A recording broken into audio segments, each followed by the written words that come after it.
በስመ አብ ወወልድ ወመንፈስ ቅዱስ አሃዱ አምላክ አሜን።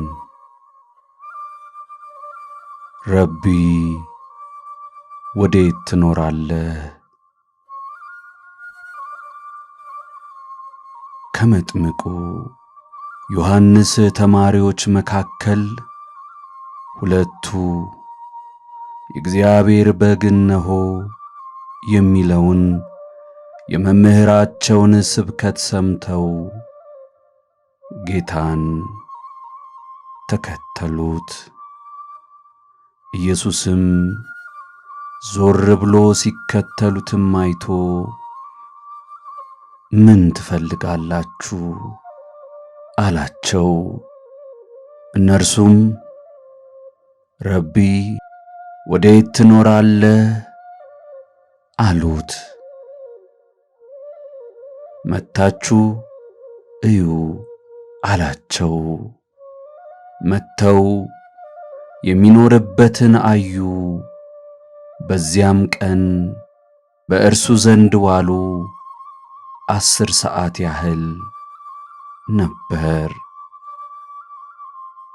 ጌታን ተከትለው የሚኖርበትን ካዩት ደቀ መዛሙርት አንደኛው ስም እንድርያስ ሲሆን ሁለተኛውም ደግሞ የራሱን ስም በወንጌል ላይ እኔ የማይጽፈውና ቤተ ክርስቲያን ግን የራሱን ነገር ሲገልጽ በሚጠቀመው ቋንቋ የምታውቀው ወንጌላዊው ዮሐንስ ነበር። ረቢ ወዴት ትኖራለህ አሉት። መጥታችሁ እዩ አላቸው። መጥተው የሚኖርበትን አዩ የሚለው ቃል በእርግጥም በጣም አስገራሚ ነው። የክርስቶስን መኖሪያ ማየት መፈለጋቸው ፈልገው እንዳያጡት አድራሻውን ለማወቅ ካላቸው ጉጉት የተነሳ ነበር። ሆኖም ክርስቶስ በምድር ላይ ሲኖር ቋሚ አድራሻ አልነበረውም። ራሱ እንደተናገረው ለቀበሮች ጉድጓድ፣ ለሰማይ ወፎች መስፈሪያ አላቸው፣ ለሰው ልጅ ግን ራሱን የሚያስጠጋበት የለውም። እነዚያ 2 ደቀ መዛሙርት የጠየቁት ረቢ ወዴት ትኖራለህ የሚለው ጥያቄ አድራሻ ከመጠየቅ ከፍ ያለ ጥልቅ ጥያቄ ነው። ነቢያቱ የጥበብ ሀገሯ ወዴት ነው? ማደሪያዋስ ወዴት ነው? ብለው የተጨነቁለት የጥበብ ክርስቶስ ማደሪያ የት እንደሆን ማወቅ የነፍስ ረፍት ነውና ተራ ጥያቄ አይደለም። ይህ ጥያቄ ዳዊት ለዓይኖቹ እንቅልፍ ለሽፋሽፍቶቹ ዕረፍት ያልሰጠበት ያዕቆብ አምላክን ማደሪያ እስኪያገኝ ድረስ የለመነበት ጥያቄ ነው።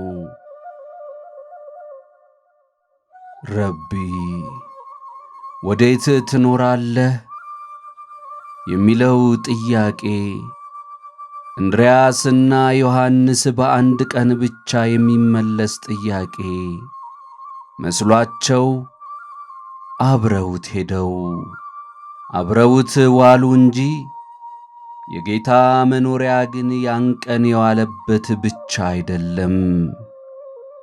ረቢ ወዴት ትኖራለህ? ብርሃንህንና እውነትህን ላክ፣ እነርሱ ይምሩኝ፣ ወደ ቅድስና ተራራ ወደ ማደሪያህ ይውሰደኝ ብርሃንህንና እውነትህን ላክ። እነርሱ ይምሩኝ ወደ ቅድስናህ ተራራና ወደ ማደሪያ ይውሰዱኝ። ረቢ ወዴት ትኖራለህ? ወደ ሰማይ ብወጣ አንተ በዚያ ነህ፣ ወደ ሲኦልም ብወርድ በዚያ አለ። እንደ ንስር የንጋትን ክንፍ ብወስድ እስከ ባሕር መጨረሻ ብበር በዚያ እጅህ ትመራኛለች፣ ቀኝህም ትይዘኛለች።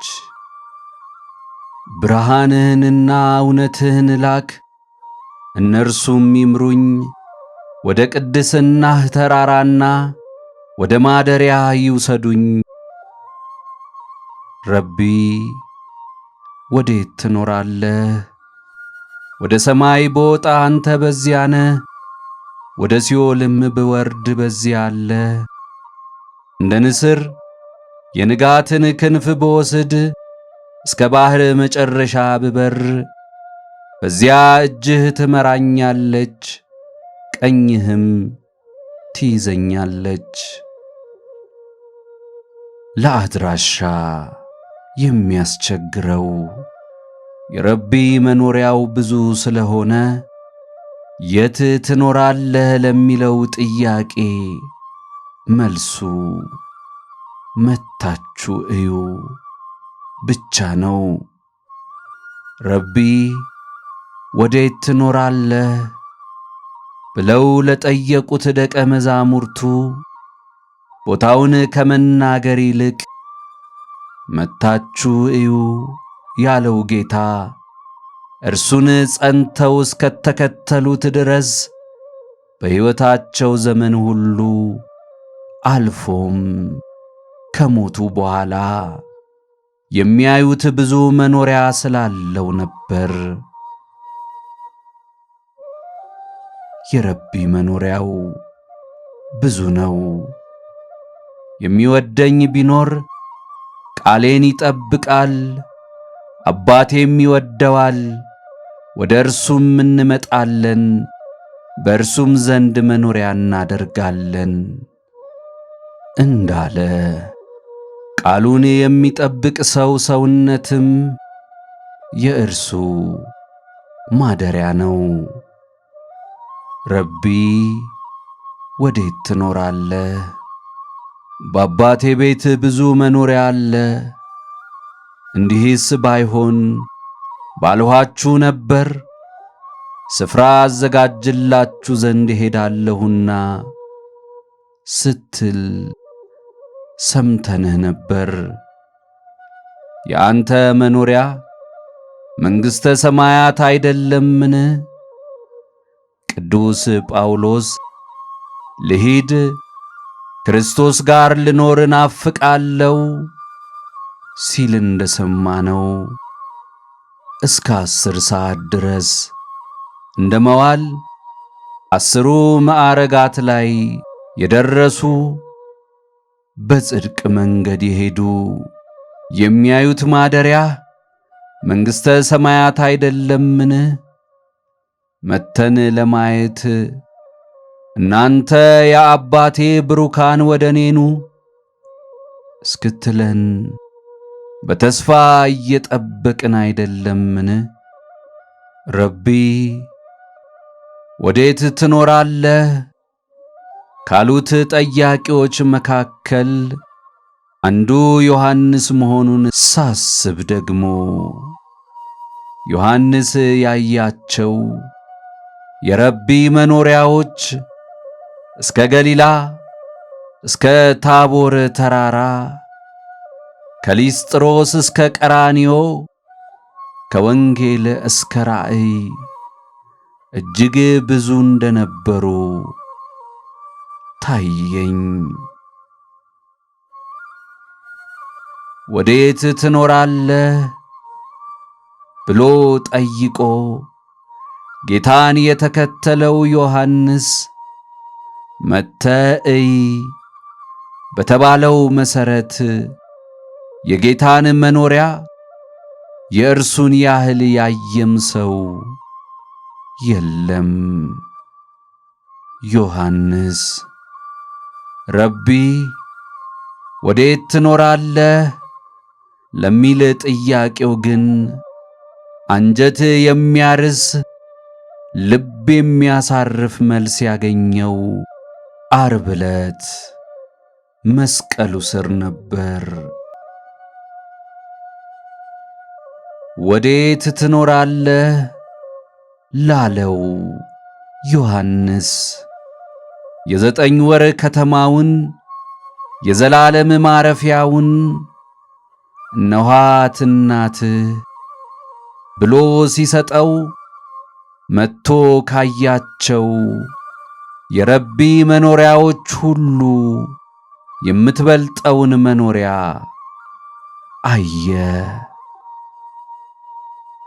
እግዚአብሔር ጽዮንን መርጧታልና ማደሪያውም ትሆን ዘንድ ወዷታልና እንዲህ ብሎ ይህች ለዘላለም ማረፊያዬ ናት፣ መርጫታለሁና በዚህች አድራለሁ ብሎ የመረጣትን ማደሪያ ከማየት በላይ ምን ክብር አለ? ዮሐንስ ይህችን የረቢ መኖሪያ ወዲያው ወደ ቤቱ ወሰዳት። ዮሴፍ ሊወስዳት ስላልፈራ ምን እንዳገኘ ያውቃልና እርሱም ይህችን የዕንቁ ሳጥን ወደ ቤቱ ወስዶ ቢዝቁት የማያልቅ ጸጋን ተጎናጸፈ። ጌታ እናቱን ለዮሐንስ መስጠቱ የሁለት ድንግልናዎች ማስረጃ ሆነ። የድንግል ማርያም ዘላለማዊ ድንግልናም የዮሐንስም ድንግልናም በጌታ ንግግር ታወቀ። አንዳንዶች እንደሚመስላቸው ድንግል ማርያም ከጌታ ሌላ ልጆች ቢኖሯት ኖሮ ለዮሐንስ መስጠቱ እናቴን ከልጆቿ ነጥለህ ወደ ቤት ውሰዳት፣ አንቺም ልጆችሽን ትተሽ ወደ ሰው ቤት ሂጂ ማለት በሆነ ነበር። ድንግል ማርያም የአብን አንድያ ልጅ አንድያ ልጇ አድርጋለችና አምላክ ባደረበት ዙፋን ሌላ ፍጡር ያላስቀመጠች የአምላክ ብቸኛ ዙፋን እግዚአብሔርን አስገብታ በሯን የዘጋች ዘላለማዊት ድንግል መሆኗ ለዮሐንስ በመሰጠቷ ታወቀ። ዮሐንስም ቤት ንብረት የሌለው መናኝ ባይሆንና ሚስት ድስት ያለው ሰው ቢሆን ድንገት ወደ ቤቱ ይዟት እንዲሄድ እናቱን ባልሰጠው ነበር። የሰው ልጅ በሁለት እነሆች መሃል መከናወኑ እጅግ ይደንቃል። የሰው መዳን የተጀመረው እነሆኝ የጌታ ባሪያ ብላ ራሷን ለፈጣሪ በሰጠችው ድንግል ቃል ሲሆን የተጠናቀቀው ደግሞ እነኋት እናትህ ብሎ በደም በታጠበ አንደበቱ በነገረን የኑዛዜ ቃል ነው። ረቢ ወዴት ትኖራለህ? ለእኛም አታሳየን ይሆን?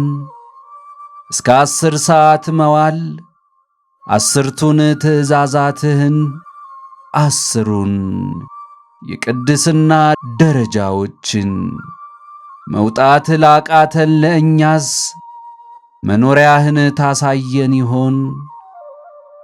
መጥታችሁ እዩ የሚለውን ጥሪ ሰምተን ለመምጣት አቅሙ ላነሰን መጻጎች፣ ዓይን ላጣን በርጠሚዎሶች ተነሱ እዩ ብለህ መኖሪያህን አታሳየን ይሆን? መቅደስህን እንመለከት ዘንድ መኖሪያህን መንግሥትህን እናያት ዘንድ ዮሐንስ ያያትን መኖሪያህን እናትህን እናይ ዘንድ እንመኛለን። ረቢ ወዴት ትኖራለህ? ወስብሐት ለእግዚአብሔር። ይቆየን።